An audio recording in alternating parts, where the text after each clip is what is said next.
All right, 6 o'clock, if we could call the meeting to order, and if we could stand for the Pledge of Allegiance.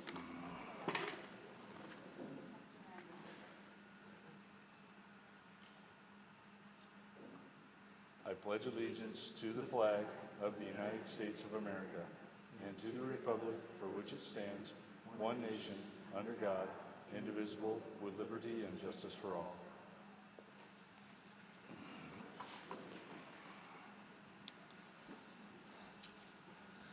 Okay, has everybody had a chance to read the agenda? There's no changes I'm aware of. Nope. I will make a motion to approve the agenda. And I'll second it. All in favor? Aye.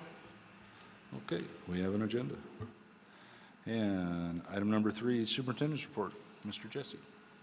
Thank you, Board President Wieland, other board directors, families, staff, students. I'll start off with graduations. Wow, really lovely to go to all 3 graduations 3 nights in a row. I mean, just got a really great perspective of just the amazing talents that we have graduating here for Shelton. Starting off with choice, just an awesome feeling. The students felt really confident, a lot of smiles. They feel like a family over there, and it was really warming to see the students be showcased for the things that they were able to do at Choice, and some of them have quite a story for their lives, and it shows, and lots of hollers. So congratulations to all of the graduates at Choice.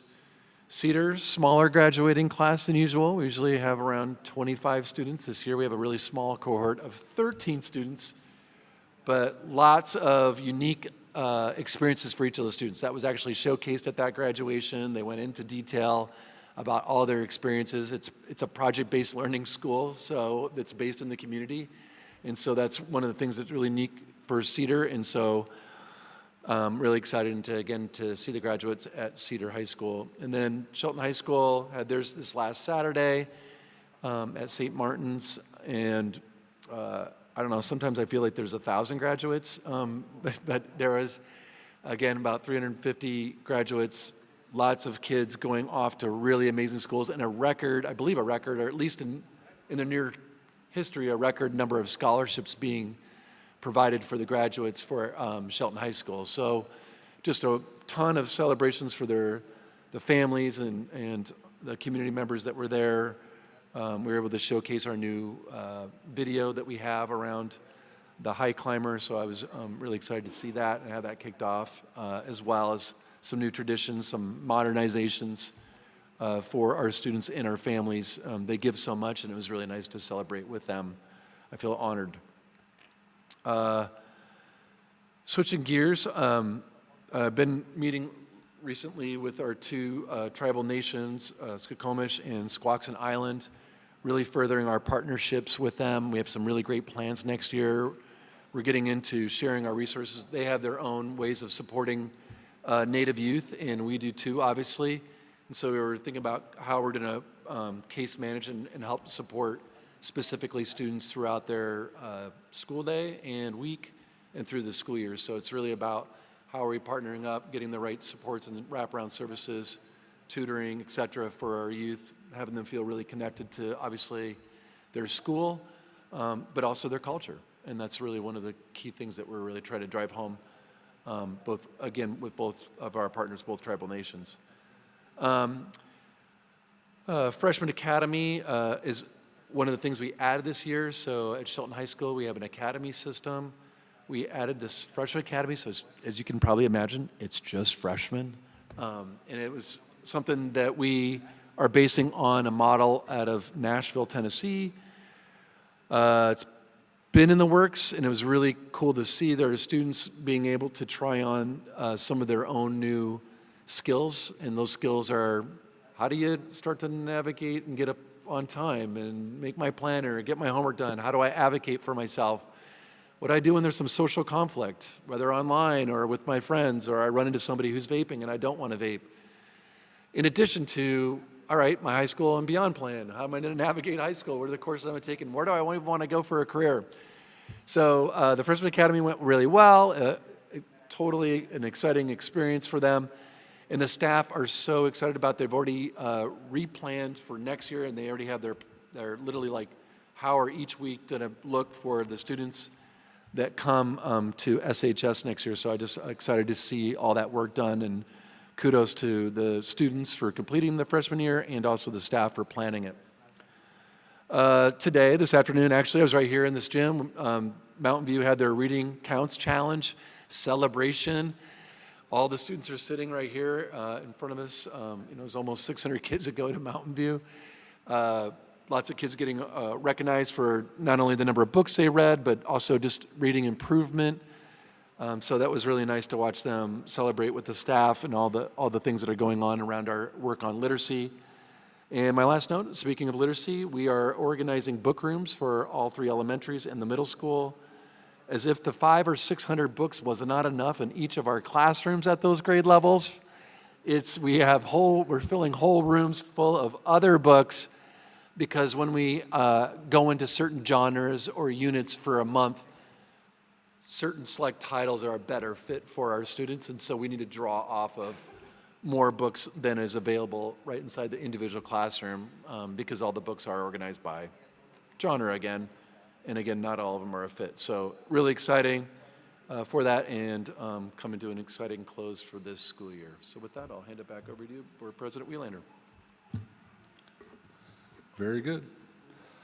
And item number 4, we'll move on to community comment. Also, let the record reflect that Director Gilmore is here at 1803, so we have a full board. All right, community comments. As part of the regular school board meeting, the board welcomes community members to make public comments in person and/or by phone as conditions allow. If speaking in person, please follow the public comment procedure by signing in, stating your name and address at the podium when called by the board chair. If making comments by phone, please dial 1-253-215-8782, enter meeting ID number 854-3386-9913.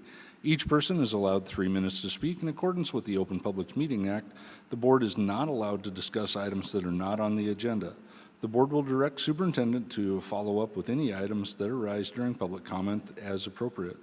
The board requests that all speakers use civil and appropriate comments and refrain from disrupting the business of the board. We ask that you help us model for our students what a respectful and inclusive community looks and sounds like. First up will be Lauren Hayes.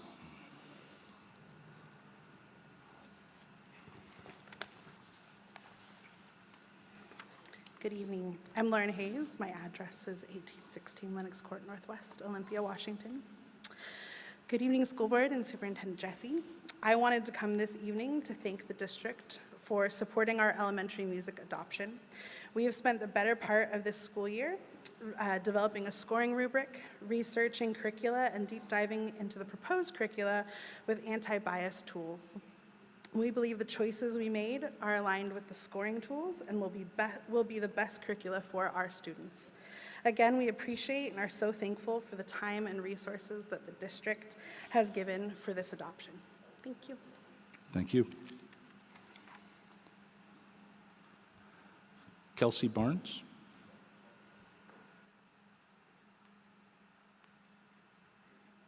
Hi, I'm Kelsey Barnes. My address 1402 Eleanor Avenue, Shelton. I also wanted to come tonight and thank the district for letting us get through this curriculum adoption. We got postponed via COVID, and it was a whole process to get here. So we really appreciate the funds being allocated for us to be able to get updated, accurate materials for our classrooms to give our kids the best music education we have at the elementary schools. And like Lauren said, we spent a lot of time this year looking at different process. And Marianne started the process with us, and then Adrian took over, and they worked really hard with us to get through everything in the structure that we needed to follow. And I appreciate the time, money, resources given to us for this. Thank you. Thank you. Erica Marbett.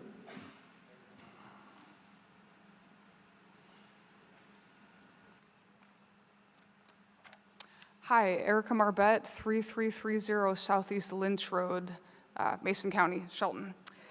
School board members and Wyeth Jesse, thank you for the varied good work that you do for our students. I'm here today to talk about the dual language program. The percentage of English learners, as you know, in this district is 23%. And the number of Hispanic kids in the district is 40% of the district. We need to meet these kids where they are. As the group Multilingual Shelton, we are here and we have been many times before, sorry, I gotta catch my space here, have been many times before to ask that you support the dual language program at Evergreen Elementary School. In our eyes, the program has lacked a true advocate for years, and the program is being allowed to falter.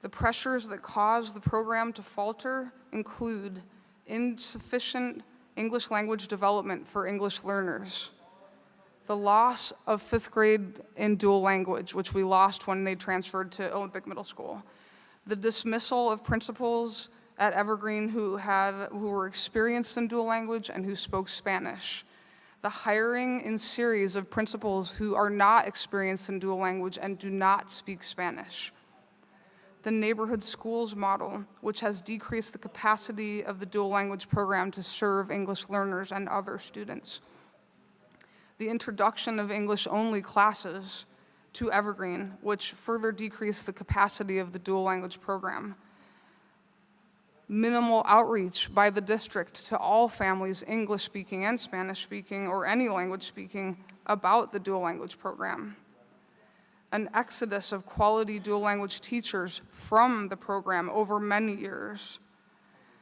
the district's ineptitude at recruiting and hiring dual language quality certified dual language teachers, which the previous principals were able to do well, minimal training for teachers on English learner education, removal of any flexibility on how teachers teach, removal of the team teaching model, which in favor of self-contained, which puts immense pressure on each teacher, and the cessation of transfer busing, as this will greatly limit the number of students who can access the dual language program.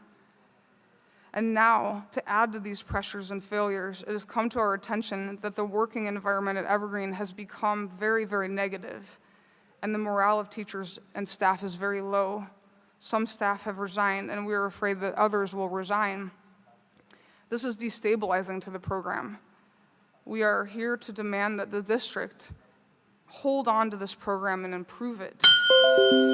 All right, I'm asking Talissa to continue on. She's next. Thank you. Talissa Wilson? Did I get that right? Hello, my address is 1991 State Route 3, Shelton. To continue Erica's comments, we would like to see, to start with a positive working environment as a simple basis for supporting teachers. Start by hiring a principal who is trained and experienced in dual language. This principal will be an administrative advocate for dual language. This year, should you lose any long experienced and quality teachers, we will see this as a failure. We are paying close attention, and we don't ever want to have to come here to the board to lament the loss of the dual language program, which is, if implemented with fidelity, the proven best method to teach English learners English. English learner families have already lost the right to choose for their children this superior English learning program due to the limiting of the program size. Please do not let them lose it completely. And I also wanted to say something else. I am the PTSO president at Evergreen Elementary, and it has come to my attention that the work environment at Evergreen has become stressful, and it's been difficult for the teachers. And I would like to ask all of you to hear what I am saying, and please issue an anonymous survey for the staff at Evergreen to assess what they need and to assess the toxicity of that work environment. Please show us, the members of the community, that you care about this, and consider doing that. Thank you. Thank you.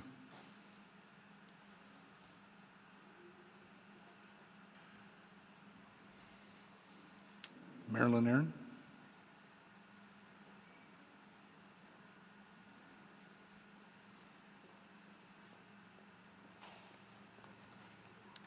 Good evening. My name is Marilyn Aaron, and my address is on file with the district. I'm here today to discuss some important points regarding our district's policies and their implementation. While I'm not reading these policies verbatim, I am citing them by number so that they can be referenced. First, I want to address Community Relations Public Information Program under Board Policy Number 4000. This policy emphasizes the board's commitment to keeping the citizens of our district well informed about district policies, programs, challenges, and planning. It stresses the importance of engaging the community through various communication methods and advisory committees. This is crucial because our public schools belong to the community, and their strength is derived from the informed support of the people. Secondly, regarding Board Policy Number 1340, Board Officers and Duties of Board Members, specifically on targeted student learning, the board recognizes its role in holding the district accountable for student learning. The policy outlines goals for students to become responsible and respectful global citizens, develop essential academic and technical skills, and understand the importance of work and how their efforts affect future opportunities. This commitment to high standards is vital for preparing our students for successful futures. I would also like to discuss Board Policy Number 1400, which pertains to meeting conduct, order of business, and quorum, specifically under the section on special meetings. The policy requires that notices for these meetings be posted on the district's website and social media accounts and prominently displayed at the main entrance of the district headquarters and at Mountain View Elementary. This ensures transparency and community involvement. Regarding the special meeting that was held last night, nothing was posted on the district social media page, nor at the school from what I saw at pickup yesterday. This oversight undermines the policy's goal of ensuring community awareness and involvement.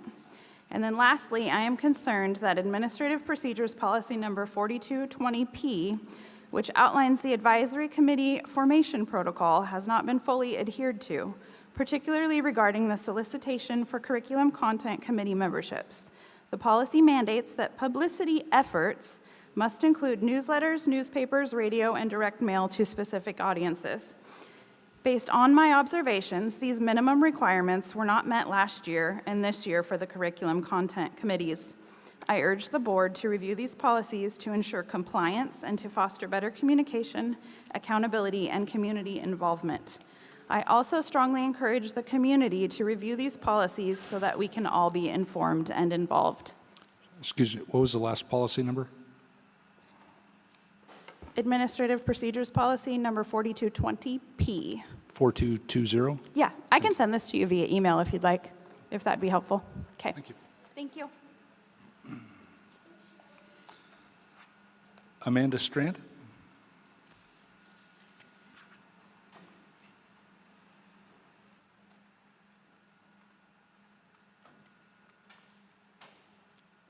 Good evening, School Board. My name is Amanda Strand. I live at 1813 Washington Street, Shelton, Washington, which is here in the Mountain View neighborhood. I am the mother of two kids that are here at Mountain View, both in second grade. As a member of the community and a resident in this neighborhood, I've been disappointed to find that the playground here at Mountain View is locked during non-school hours and has been for a number of years. I'm here today because I've noticed that in addition to the locks on the fence surrounding the playground and field, there is now also no trespassing signs and locks on the fences surrounding the playgrounds at Mountain View, Evergreen, and Bordeaux elementary schools. On the school district website, I found that Shelton School District Policy Number 4330P regarding use of school facilities states, school playgrounds and fields shall be considered a part of the community. They are to be made available for community use with necessary regulations to prevent field surface quality. The district will provide first for educational and athletic activities, which are part of the regular school programs.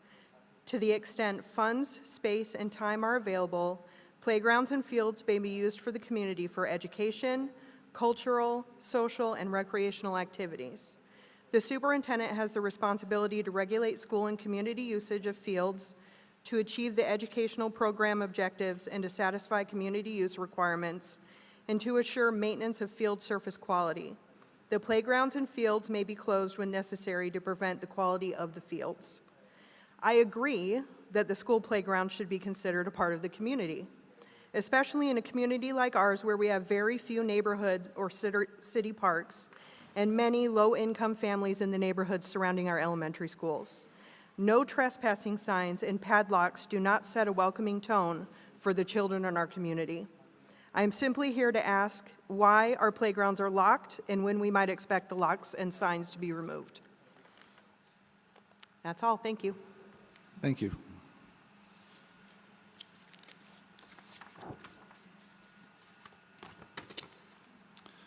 Rosario Rodriguez.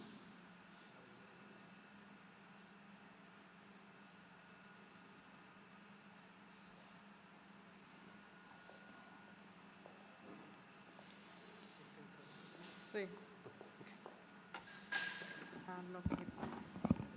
Hola, buenas tardes. Hello, good afternoon. Yo tengo unas cosas que decir. I have a few things to say. Espero que las tomen en I cuenta. hope you take these things into consideration.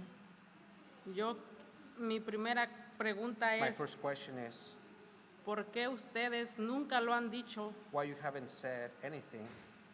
¿Por qué les están dando libros tan grandes Why a are you los niños why are you giving books so big to the desde children, segundo hasta cuarto grado? starting from second to fourth Libros grade, que ellos no pueden leer. books that they can't read?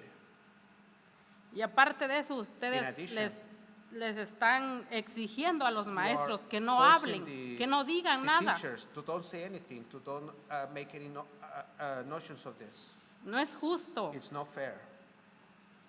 Ustedes tienen que enseñen a los You niños have to a teach su the edad. children according to their age.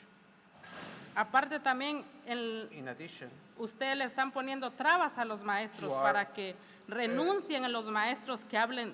making difficult to the teachers for Que them hablen dos idiomas. To quit and for them to don't speak two languages. El año pasado renunciaron como 7 maestros. Last year, about En la escuela 7 Evergreen. children quit at Evergreen School. Este año van a renunciar todos casi, In this year, almost all of them will quit porque no les dan la ayuda que because you necesitan. don't support them and give the help Acéptenlo. that they need. Please Hay accept it. la escuela de Evergreen es de muchos hispanos. Evergreen is a school of many Hispanic kids. Deberían de dar más ayuda, de darle a los You need to maestros provide more help to these teachers. que tengan ayuda. Antes that they can tenían receive the help. alguien extra que Previously, los maestros, they had ahora ya no. someone else in addition Son for muchos. help. There's so many. No hay ayuda. There is no help. Hay una ley que por There's a ley law. By law, tienen que darle la ayuda a los you niños must que hablen provide más español. the help to the children whose language is preference more Las ayudas Spanish. que necesiten los niños no se les está dando The help that the y children les están deserve are not getting exigiendo it, demasiado. and you are requiring much of them. Ustedes lo quieren esconder, pero ya no se You want puede. to hide it, but you Como cannot padres hide it. ya sabemos lo que está As pasando. parents, we know what's happening. También en la high school addition, les at high ponen school, muchos exámenes ya hasta el There's so final many de año a tests, los almost jóvenes. At the end of the school year, to the youth. Los maestros no pueden hacer nada. The ¿Por teachers qué? can't do anything about it. Porque los jóvenes los Because estresen. the children are Acepten. stressed out. Hay Please accept muchos. it. Se pregúntenle a los jóvenes. You have to ask the children Igualmente le están exigiendo que You're also terminen requiring todos los exámenes, to have these children to finish their tests. pero no les dan la But you don't give oportunidad. them the opportunity. Les enseñen cosas que You are teaching no them sirven things para that su are futuro. worthless for their future. Enséñenle cosas que sirven Please para su futuro, teach them para que something that is worthless for their aprovechen en future so that they este can take hacer advantage algo. to do something about it.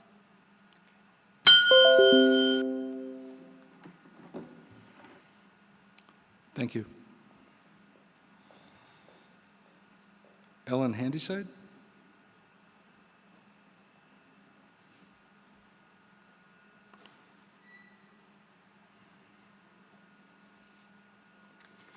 Good evening. My name is Ellen Handyside. My address is 1125 May Avenue here in Shelton. I'm here today to speak on behalf of the dual language program. I purchased my house in 2018 here in Shelton, and I chose this house mainly because I was in this district to have a dual language program. My daughter started complete Spanish immersion in Bremerton when we moved here.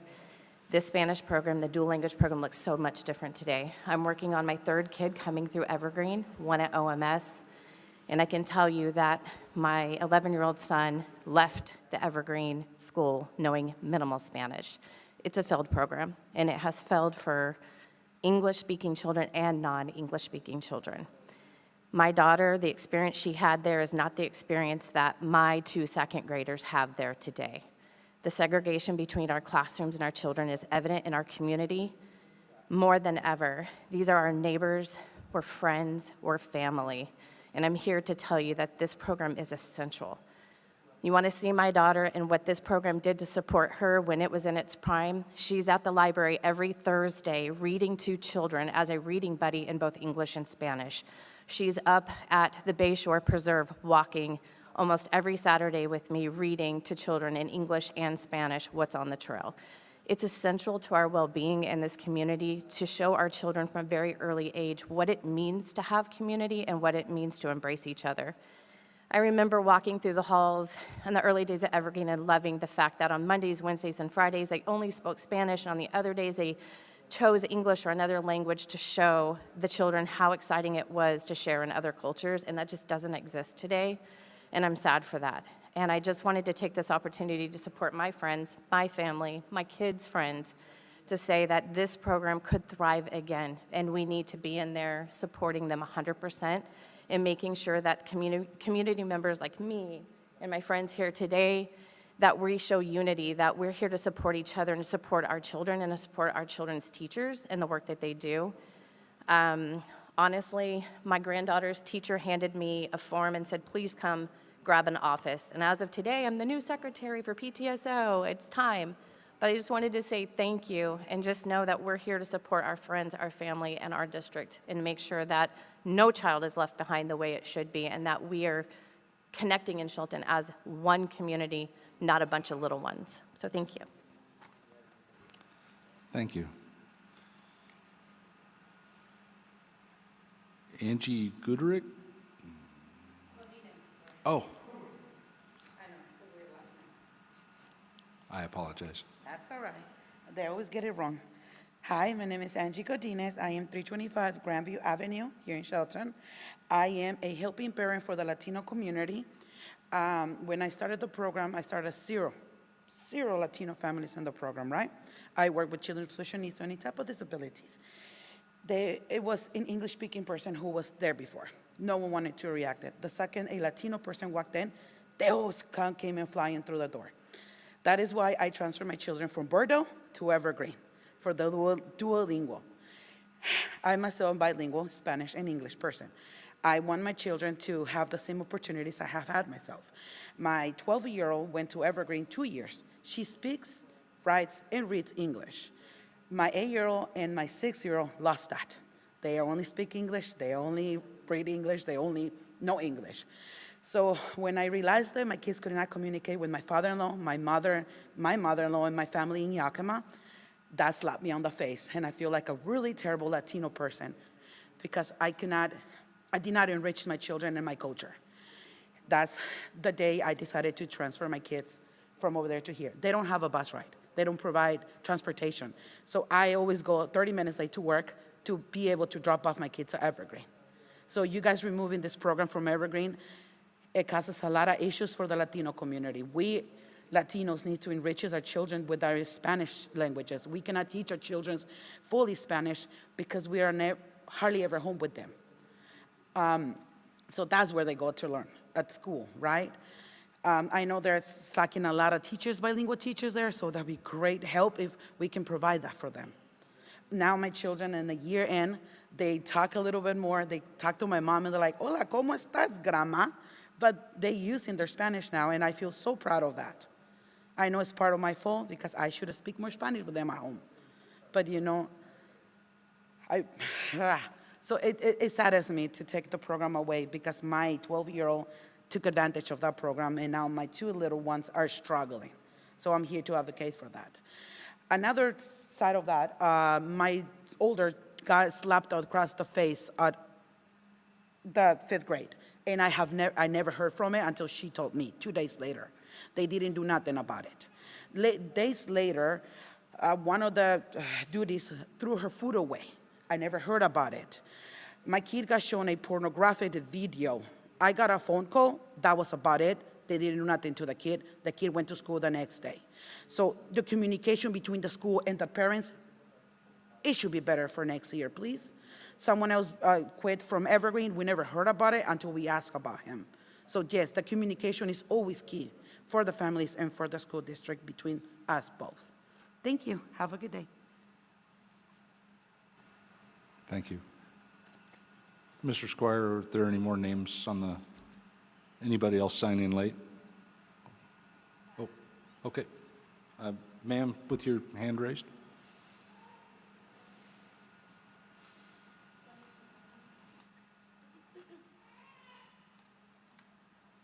Hello, my name is Raina Willett. My address is 1012 West Birch Street here in Shelton.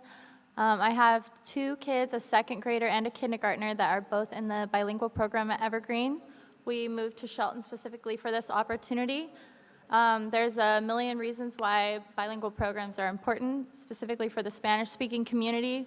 These kids they already have a foundation in Spanish. Why let them lose that? I personally believe that 15, 20 years down the road, when these kids are entering the job market in this country, it's going to be necessary to speak Spanish and English. I don't think this will be an English-only country in 20 years. I really believe that. I think this program is very, very important, and we're so lucky in this small, rural, poor community to have this. To let it waver at all is like a huge risk, and it's really bad. So I really hope that we have your support in this. I also want to, I'm here to advocate for the program and strengthening it rather than weakening it. Another thing I noticed, so my 2nd grader, when she entered, there was no lottery. Now there's a lottery. I don't know if they say that that's for, it's for the better, so everyone has an equal opportunity. I'm here to advocate for a sibling entry program also. A lot of schools that have a dual language program, if you have a kid in the program, when your next child enters the school, they automatically get into the bilingual program, because it doesn't make sense for one family to have a kid that's speaking only English or only Spanish, and for the other kid to have an amazing opportunity of speaking both English and Spanish. I think that everyone who's learning a second language knows the importance of having a conversation partner. So I think that having your siblings also speaking the languages that you're speaking just makes it more likely that they're going to learn the language effectively. And I think it also makes it easier on the parent, because it's hard when your kids are learning 2 different things and having 2 different opportunities. When my kindergartner got in to Evergreen this year, I did not know about the lottery, because that wasn't a thing when my 2nd grader entered, and there was a lack of communication. So she did not get into the bilingual program, and it was literally devastating. I had the most depressing winter, because that's literally the reason we're here. And it was very sad to know that my one daughter would have this opportunity that my other daughter didn't. So she became waitlisted, and she ended up getting into the program, but that meant that as a kindergartner, she had to switch classrooms 2 months into the year, which was also really hard, but I'm really grateful that she's in the program now. But I just want to, if there's any rearranging of the program or anything, I hope that you'll strengthen it and consider a sibling entry, automatic sibling entry. I think that's important. Thank you. Thank you. Are there anybody on the phone? One on the phone.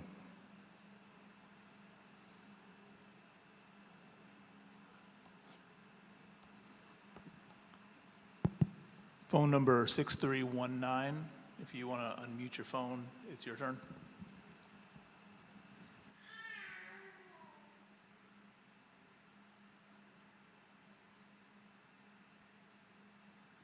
Can you hear me? Yes. Hello, my name is Rod Mintina. Also here to speak about the dual language program, to advocate for the dual language program. Greatly appreciate everyone who spoke about the dual language program. The only thing I want to say is that under Title III law, we are required to provide quality English language development instruction to students in Shelton School District and all school districts throughout the United States. We at Multilingual Shelton do not currently believe that this is happening. As many people have mentioned before, dual language has been proven to be the most effective English language development model, as long as it is applied with fidelity and quality. And unfortunately, throughout the years, we have witnessed the quality slipping, the investment in dual language slipping, and the investment in our multilingual learners slipping. Would love to see school board doing something about that. Thank you so much. Leave the rest of my time. Thank you. Is there anybody else? Nope. And that will conclude community comments for this evening, unless there's anyone else. Okay. Item number 5, reports and recognition. 5.01 will be recognizing student athletes. And I also want to recognize the person that will be doing the recognizing. We are honored as a school district to have the Washington State Athletic Director of the Year, Scott Chamberlain.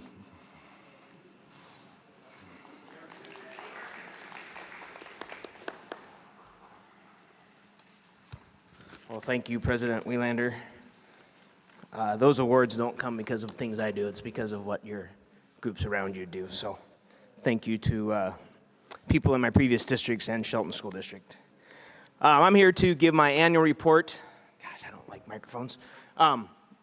And it looks exactly the same as it has the last 2 years. There's a few pieces that we've added to it, and there's a few pieces that are missing. I'm going to start with elementary athletics. We continued into our 3rd year in elementary track and our 2nd year in volleyball, soccer, and basketball with our 3rd and 4th graders. Pretty sure there are a couple 2nd graders mixed in there. And we concluded back on June 4th with our Rotary Elementary track meet. And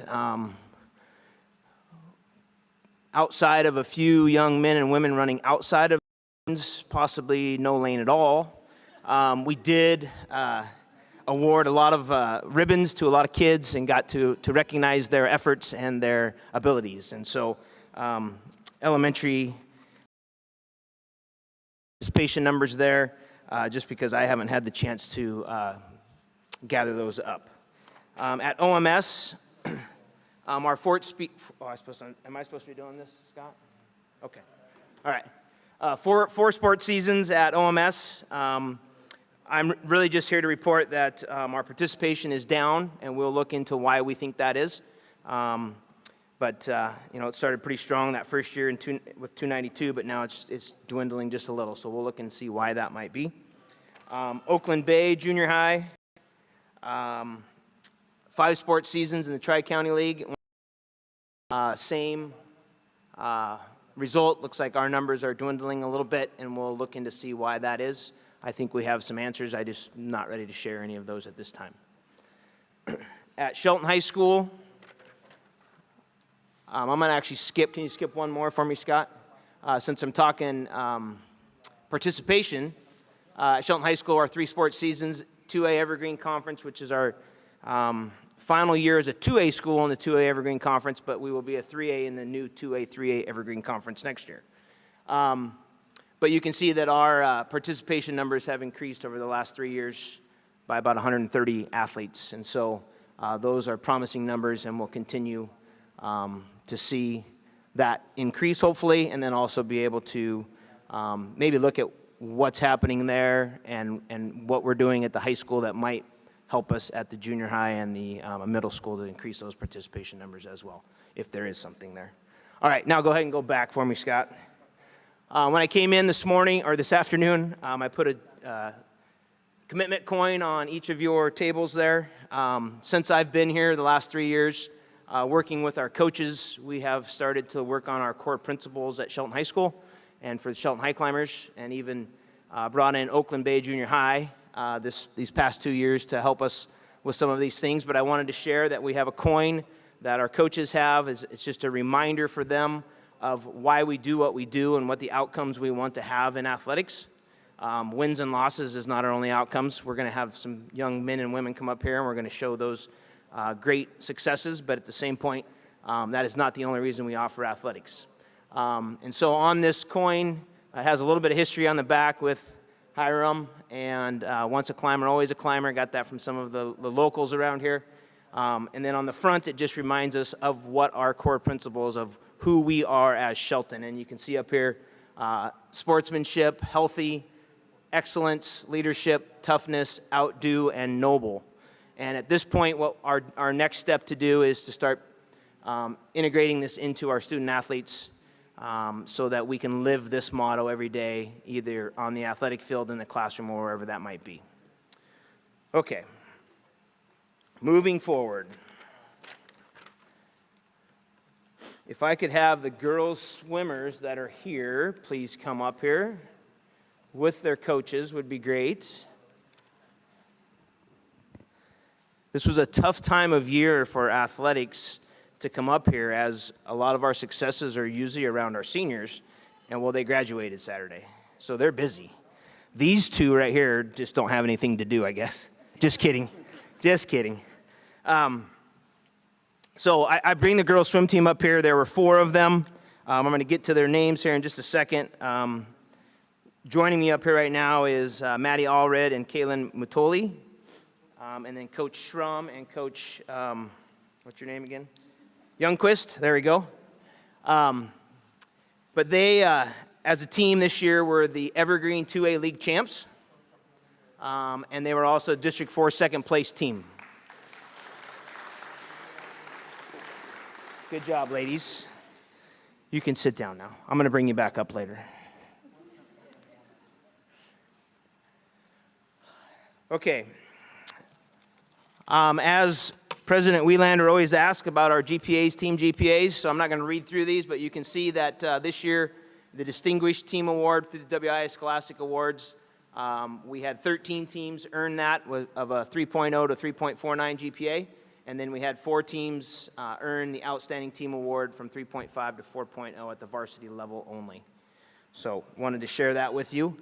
And then Scholastic Cup is something that I have shared in my previous years, and this year, unfortunately, at the bottom, we're not up as high as I would like us to be at 41st place, but we do have some things that we want to recognize up there, and these would be our state team placings, and I just had our swimmers up here.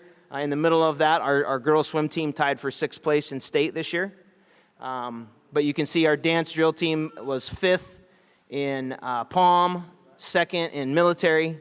Our boys swim team placed 8th. Our boys tennis team placed 11th, and we have them here to recognize here in just a little bit.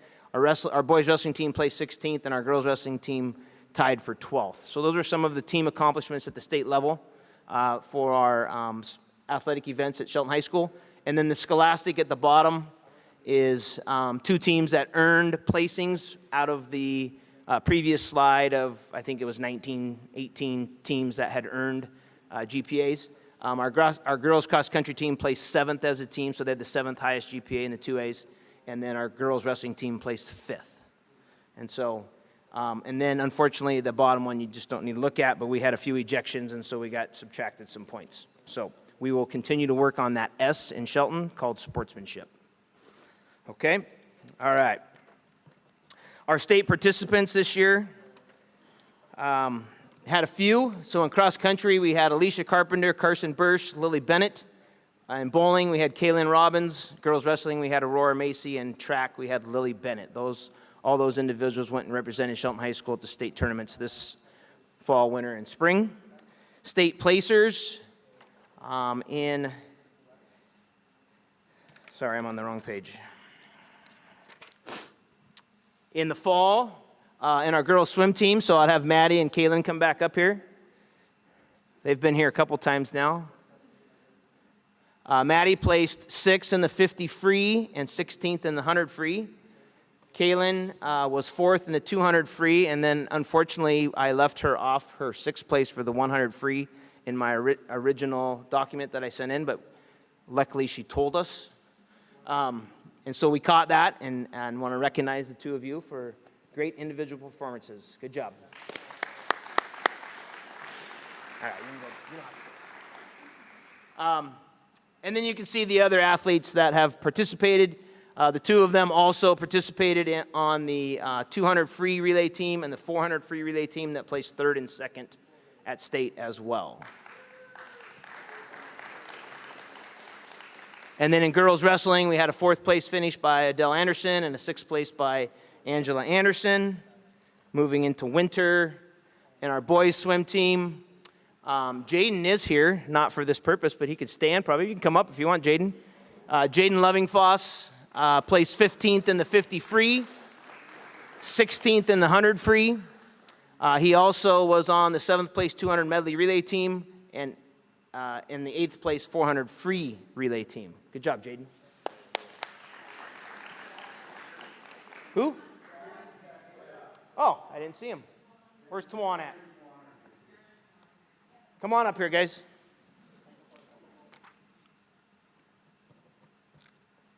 So sticking with boys swimming, we had Judah Holsgrove, who was 15th in the 200, 10th in the 100. Tawan Benedict, who's here, placed 6th in the 100 breaststroke, 3rd in the 100 free. Tawan was also part of the 7th place 200 medley team and the 400 free relay team in 8th place, as was Darren. Good job, guys. Thanks for being here.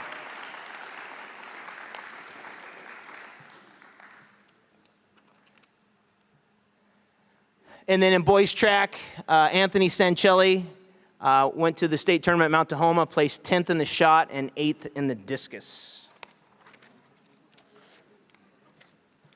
And then one last individual that I would like to have come up here. Maddie, if you could come back up here real quick. Oh, I guess I skipped something. I'm sorry. I shouldn't be looking at these papers. Boys wrestling, we had 5 young men placed at the state wrestling tournament, the Matt Classic, which is going to look different next year. Matt Classic is growing. We'll have 4 girls tournaments. And so it's outgrowing the Tacoma Dome, so it's going to go to 3 days and look just a little bit different. But you can see that Ty Fleshman was 3rd, Logan Peach was 7th, Cole Borden was 7th, Phoenix Olashea was 8th, and Hunter Leth, which I think was his first year in wrestling, placed 6th. And then our boys tennis team, Jaden Lovingfoss and Wyatt Wagner, who are here. Come on up, boys.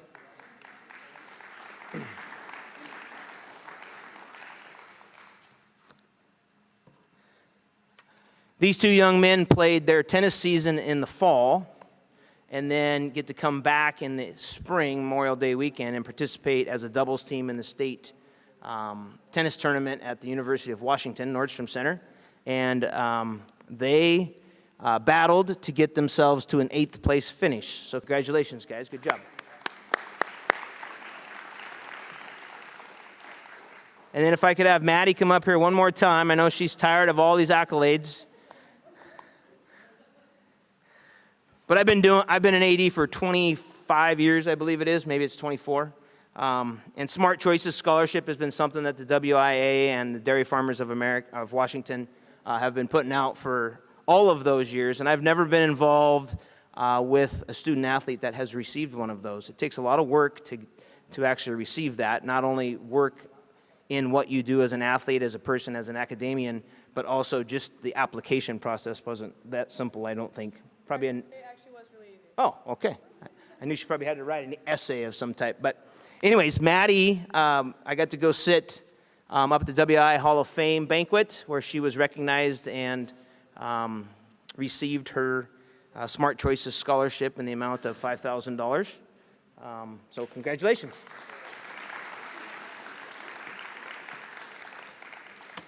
And that is it. Any questions? Is that the highest number of wrestlers we've had in a state tournament ever? Since I've been here? Okay. I don't know that. I can find out for you, though. It is. Placing, I would say probably yes. Yeah. I don't know about participation, though. Okay. Thank you. Great job, by the way. Yeah. Any other questions for me? No questions, just thank you very much, and congratulations to all the athletes, especially those that came here tonight. It's wonderful to see you and have a chance to actually You have a question? clap for you here.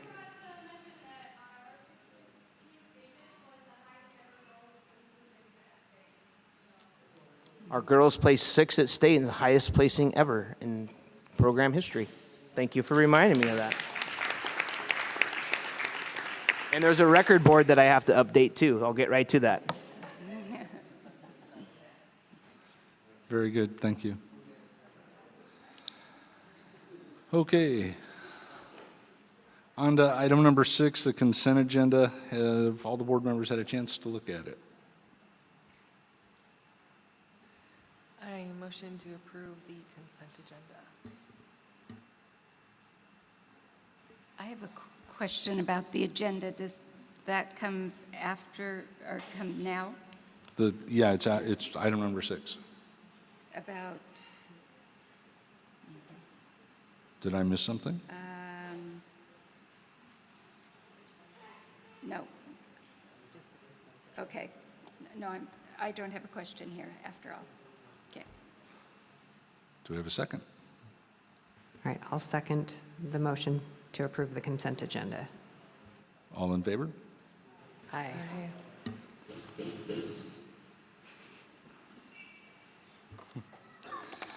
Okay, on to item number 7, discussion and action items. 7.01, the proposed new policy 3142 surrounding international exchange students by Tabitha Whiting. This will be a first reading. Good evening, Board. Yes, this is a first reading, and this is a new policy, although it is not a new practice. When I started in the district, I found that, at least initially, the international exchange student process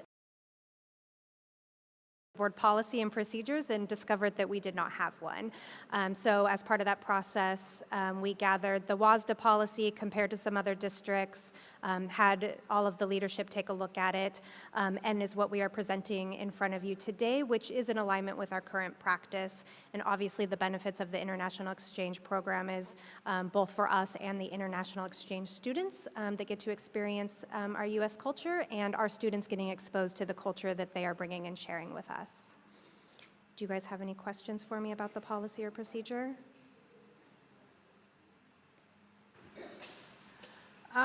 So can you tell me the difference between the B2 and the F1 visa?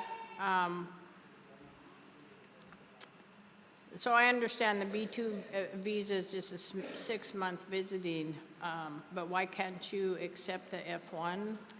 My understanding is that the F1 visas are in alignment for post-high school education, so it is students that are attending the college level, as opposed to the J1 visas, which are designed specifically for high school students. So when I read about F1 visas, it says it includes academic high schools. When I perused through it and when we aligned it with the laws, it did say the J1 visas were specifically for that, but I am happy to take another look before the secondary reading to confirm that. Okay, and so the only difference I could find, and I'm no expert, right? The J1 is specifically for exchange students to work off campus, and the F1, and the J1, they can work on campus. There's the only difference that I could see. Just curious. Yeah, I'll dig a little bit further into that. And I did read a little bit about the different ones. I actually had that same question and initially had proposed just saying that a student with an authorized visa could be an international exchange student, but found that the J1 visa is the visa that students are applying for and receiving for high school placement. But I will dig a little bit deeper to make sure that my understanding is accurate. Okay, and then,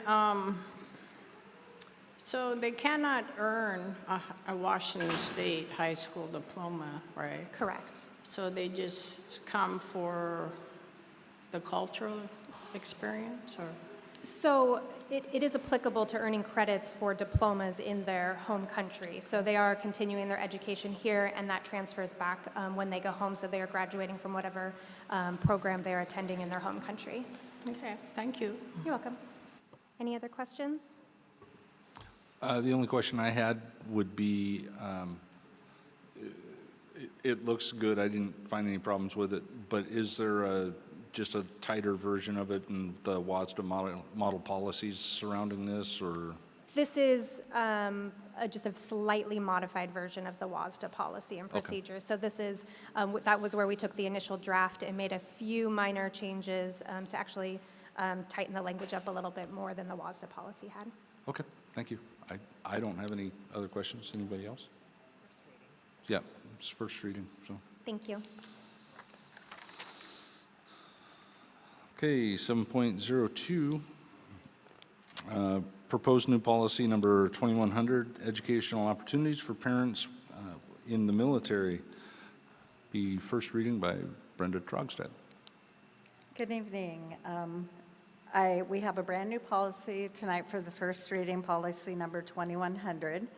The reason we're bringing this forward is my next policy right after this is a revision of policy 3120 for student enrollment, and the new WASDA policy language did reference this new policy, so we decided to bring it forward so we are following WASDA policies. So it's a whole new policy. I don't know if you've read through it, but do you have any questions? This is first reading on it, so. I don't have any. It seems pretty straightforward. I have a question. Okay. So was this written because a lot of military moves were putting children behind, or they didn't get equal access to education? Do you know the reason why? That would be my guess, but I honestly don't know. Wyeth might have a better understanding. So having, process with other districts, it's really, I don't know about that first onset of this particular policy, but it is something where the accessibility of just ease of the move, because the families have to move so much, and so they just get them in first, and then they try to work through, because, enrollment process can take time, and especially locating transcripts. So that's, which is what you're leading towards, is just the ability to get them in and then find the other paperwork, and that's really what this is set up on. Don't delay the education. Why punish them, right? Like, Yeah, I understand that. Okay, thank you. Thank you. Thanks. Any other questions? Okay. Stay there. Yeah. Proposed revised policy number 3120, student enrollment. Okay, as we started looking at revising board policies, we noticed the procedure on this one. OSPI had changed our reporting requirements, so we were looking at changing the procedure, which we have done alongside this policy. So when we did that, we went in and reviewed the WASDA policy, and there were some changes in there along with referencing the policy I just presented. So one of the things we used to do was ask if there were any unpaid fines and fees when they came to the district. You're no longer allowed to do that, so that came out. And then we added some new language in there that WASDA recommended. So this is also a first reading. Do you have any questions on that? No questions, just comments. I noticed there's like only a couple minor changes of words, and that instead of it all being in one paragraph run together, you separate it into separate. Makes it a lot easier to read and understand, so thank you. Oh, good.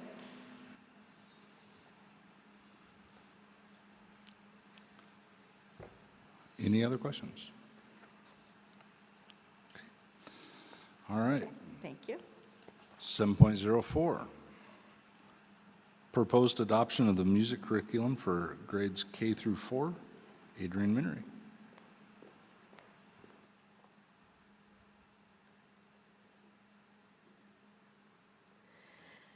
Good evening, Board President Wiellander, other members of the board, and Superintendent Jesse. I'm here this evening to present the work that the Music Adoption Committee and Instructional Materials Committee has put together over the course of this year and around our K-4 music curriculum adoption. Whoop, I guess we both shouldn't press it. I'll let you do it.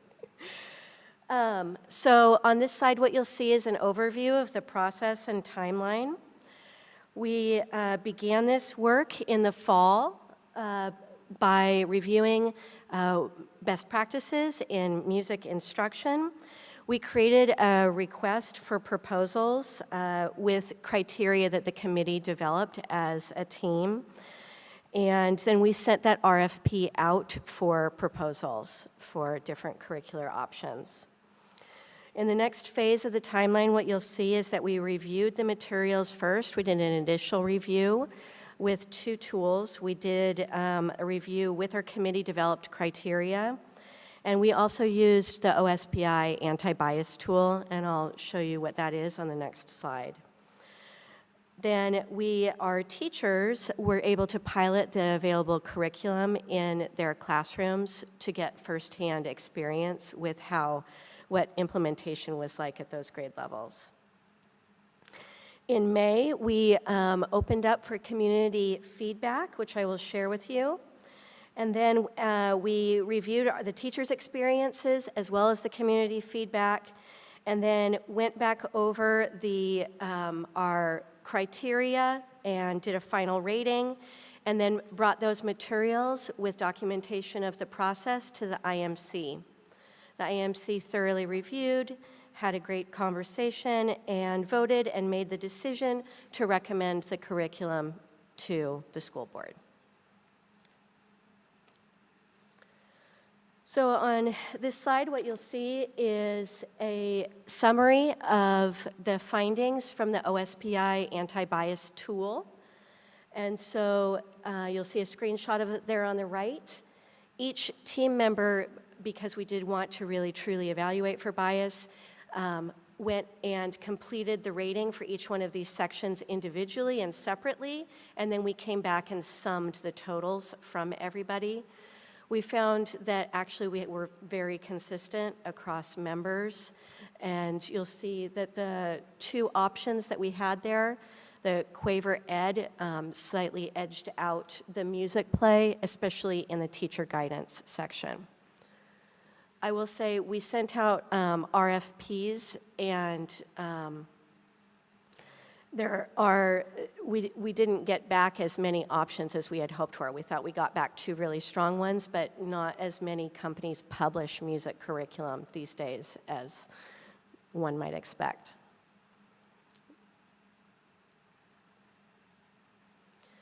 So then, as I shared, we put out our curriculums for public feedback and advertised via multiple methods for that feedback. We had the materials available in the district front office. What we did was our adoption committee members, who are also our music teachers, put together binders with what they felt like was representative content from the curriculums, because there weren't because they're online, there weren't all of the teacher manuals and things like that to share and put out. We had a rating system that was the same, modified slightly because we just wanted it to be legible for the public, but version of the criteria that the committee went through as well. We received 3 feedback forms from the public from the time that we had it available. We had it for 2 weeks in the front office. And the ratings are here. Some of the items tended to not be scored, but there was written feedback that I'll share with you on the next slide. So rather than summing them, NS stands for not scored.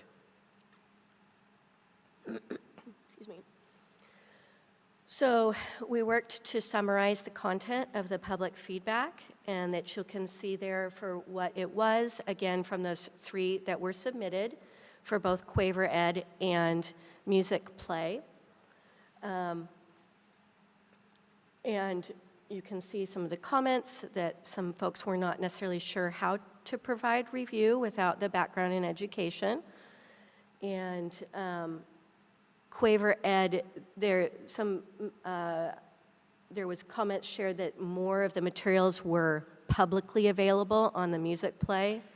So the person was looking, I think, at the materials in the binder and at the website.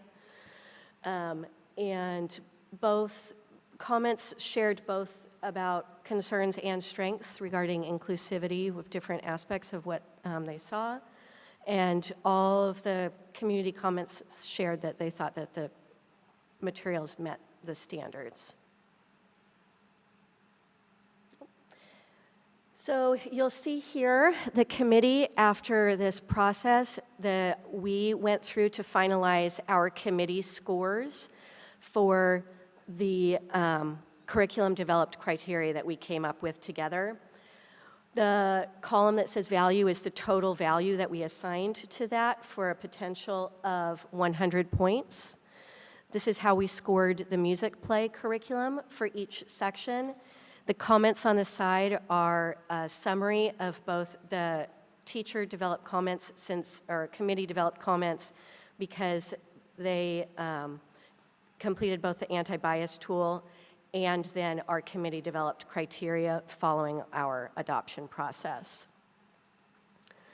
One key thing, and I'll share this on the summary slide as well, is that music play, both of these are online curriculums, but music play doesn't have the capability to sync with our learning management system, Clever, and so the committee had some concerns about that.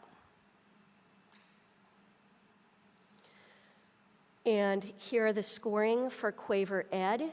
So you'll see the comments here on the side that both curriculums the committee felt were aligned to standards.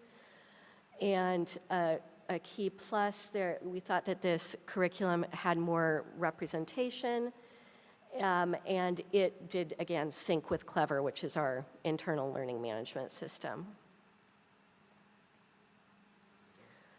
So in summary, this is a recommendation from the committee that has gone through the IMC, and the IMC has pushed it forward to the school board for recommendation following our policy and procedure. The committee is recommending that the first choice would be to adopt Quaver Ed as a 10-year choice, and that would be the proposed, the cost of that. And then the second choice would be to do Quaver Ed as a 5-year adoption. And so what you'll see there are the summary notes. We felt that both met state standards and had a strong scope and sequence. They both represented the repertoire and media from different genres, styles, and eras, but that Quaver Ed better represented a variety of roles, character traits, and perspectives. They both met the anti-bias minimum requirements required by state law. But two main areas where it really edged it out, although we thought it edged it out slightly in others as well, were that it syncs with our learning management system. So for example, student data and all of that stays behind the firewall if kids' names are entered in it, and that it was far superior with teacher guidance. So opening it up for questions. So the question that I would have in the 10-year versus 5-year adoption, given that strategic plans, everything else typically are on a 5-year model, maybe a little longer in some cases, but is Quaver Ed, in your opinion, going to be good enough that it's going to survive a decade when the direction of everything could change sometime between now and then? In my measured opinion of the two, it does seem like a more long-term curriculum that was published that seemed to have more behind it, I guess, in the company that is producing it to be newer than the other one. It's hard, I think it's a great question. It's hard to predict the future, as you said, with what would be out there. One thing I think that they've done as a curriculum just in this area of curriculum is to have things online, which is less of the printing cost to be sending out to people, right? Which, since it might not be as economically feasible for companies to do that for music curricula. And then as things like technology and whatever changes, is this an updatable thing? So it will adapt to new formats, MP80, whatever, who knows? I believe so, because they will access it through our learning management system. So it's a web-based system. So given the size of the company that produces it, and the number of other districts that are using it, my measured opinion is that I do think it would be something that we can be fairly reasonable. Again, like you said, who knows what will happen in the future, but that would be something that we could rely on being there for that cycle of time. Gary? Yeah, to go along with that, I know you were saying that there weren't as many curriculums out there as maybe one might imagine. Yeah. How many are there? Because again, if it boils down to just a few that are out there, what lasts? And, is it concentrated in certain efforts? That is a great question. I think one thing that was mentioned in a community comment was that I took over this process. Yes. Just a few months ago, and so I actually wasn't fully involved in that part. I do know that, for example, we sent out to one of the major publishers like Hoot Mifflin or Pearson, so I can get back to you with the specific name, and they got back to us saying that they no longer publish that print curriculum to send that out. Right. So, but I can get back to you with the number that the committee went through. I'm just curious. I'm in the world of healthcare, and when you talk about medical management systems, it boils down to just a few. Yeah. And some of the smaller ones just don't end up getting supported with technical support or updates, and so that's just trying to get a gauge of what we're investing in. Absolutely. That makes a lot of sense.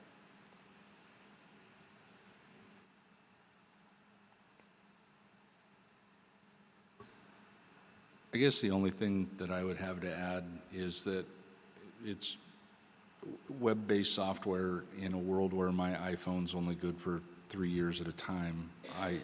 I would feel more comfortable with the option 2 of the 5-year adoption, just because I worry about things changing that much. I'll chime in.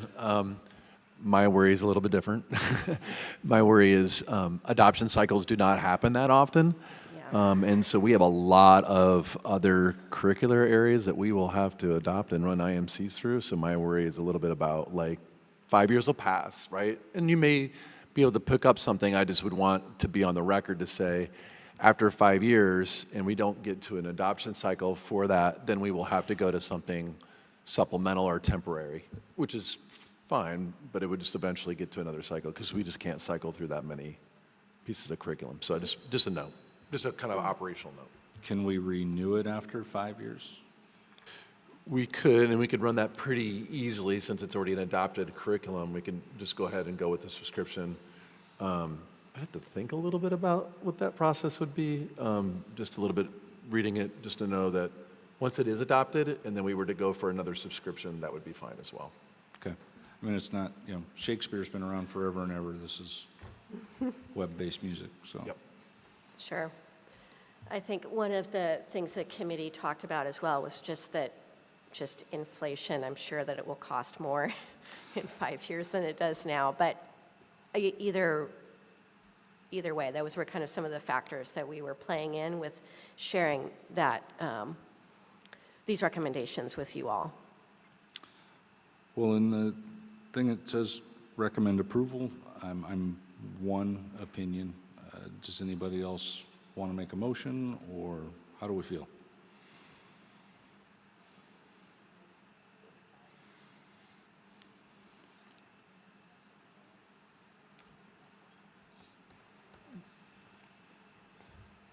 My question is about the budget ability to pay $20K or $40K.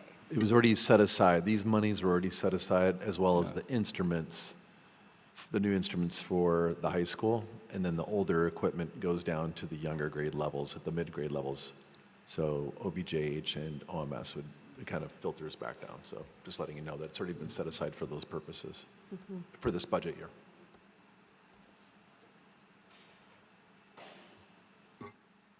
I motion we approve the 10-year. Since we have the money set aside, they've done their due diligence, and let's get these kids playing instruments so they can do music in high school. That's a huge thing. We want that. The community wants that. Let's take that. I'll second that motion.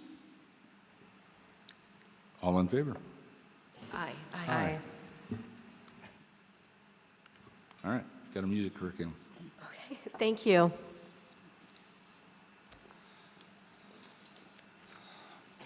Item number 8 is board comments. We'll start on the other end of the table this night. Ms. Davison, if you would start us off.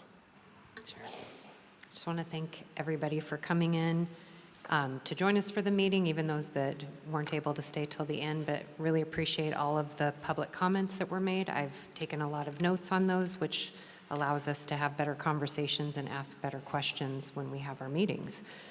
So I definitely appreciate that. Really enjoyed seeing the student athletes and all of the athletes' names and statistics that are up there. I think it's wonderful that we've have that many athletic opportunities and that we have students really excelling in that in ways that it's just great to see. I know we've had some amazing athletes in the past. It's great to continue to see those opportunities for our students. I also just want to say congratulations to all of the graduates. I had the opportunity to attend all 3 of the graduations. Choice is always incredibly touching, and I love the family environment of the school and just all of the staff that continues to be wonderful there. Cedar is incredible, and Susie, it was great to see you there. That's a wonderful group of kids, and it was a smaller group, but from what I understand, that was the only class that could have had somebody being in Cedar for all 4 years. And so that school was born out of COVID, and there was not a huge enrollment that first year, and it was great to see some of the students that had actually been part of that inaugural class. And then Shelton High School's graduation is always the biggest one. Very exciting to see all the different students that are there at that and have all of our board members, almost all of us there. I know Becky had some other obligations that day, so we were sorry to miss you there at that one. But really enjoyed all of that and just seeing the families celebrating afterwards. So I just want to end my comments with that. Just congratulations to all the graduates. I also wish all of the other students who are remaining in school good luck on your finals. I know my daughters have some final exams and it's stressing them out, but we're almost to the finish line of the end of the school year. Director Knudsen. Yes, I'd like to thank the people who came for comments tonight, especially those positive comments. It's really good to hear when things are going well. Graduation is such an honor as a board member to be there and know that years of teaching and helping these children evolve has all paid off, and they're graduating from high school and moving on. It's really a pleasure to be there as a board member. And this year was my very last year of third graders that graduated. And some of them I had not seen in 9 years, and they were there on stage, and it was very moving. The other thing is I'd like to congratulate all of our athletes, the ones who placed at state and the ones who worked hard and didn't come through with a title. I know from playing sports in my youth that it's a great development of one's personality and strength, and I'm so glad that our athletics are building here in Shelton, and I hope that continues. So that's all I have to say. Thank you. Director Gilmore. Good evening. Thank you everyone that came out and spoke. I really appreciate hearing your public comments and seeing new faces and hearing new voices. It's always really informative to us at public comment. We learn a lot, we hear a lot, and we like to take these notes and discuss them and figure out those issues. The graduations were really wonderful. It was exciting to see and hear about all these great futures these kids are going on to. There was a huge number of students that received the bilingual seal this year. Was it 49? I think I have my numbers mixed up. I think you're right. But every year I'm just so proud when I hear that. And I'm just really proud to be part of this community. Almost $2 million in scholarships were handed out to our students, and I would like to thank the parents and the community members and the teachers and the athletics programs that have really encouraged these students to do these great things and hopefully come back into our community and do it for others. So, thank you, everybody. I too would like to thank the community for your comments, as always. And I don't know if anybody's aware, but just in case, DSHS is offering a Sunbucks program for qualified students to buy groceries during the summer break. And you can go onto the Shelton School website to get more information. Theater graduation, and I enjoyed hearing the kids' stories and what they're going to do after school. I didn't realize that Shelton High School had such a wide variety of sports, from golf to swimming to bowling to, so that's pretty impressive. And thank you to the music curriculum committee for all their hard work, and I'm sure it took plenty of hours to come up with all the data. And so 70% of Shelton High School graduates are going on to post-high school, whether it's college or trade school or apprenticeships or whatever. The national average is 61.8%. So we're above national average. So I would like to say congratulations to everybody involved in that process.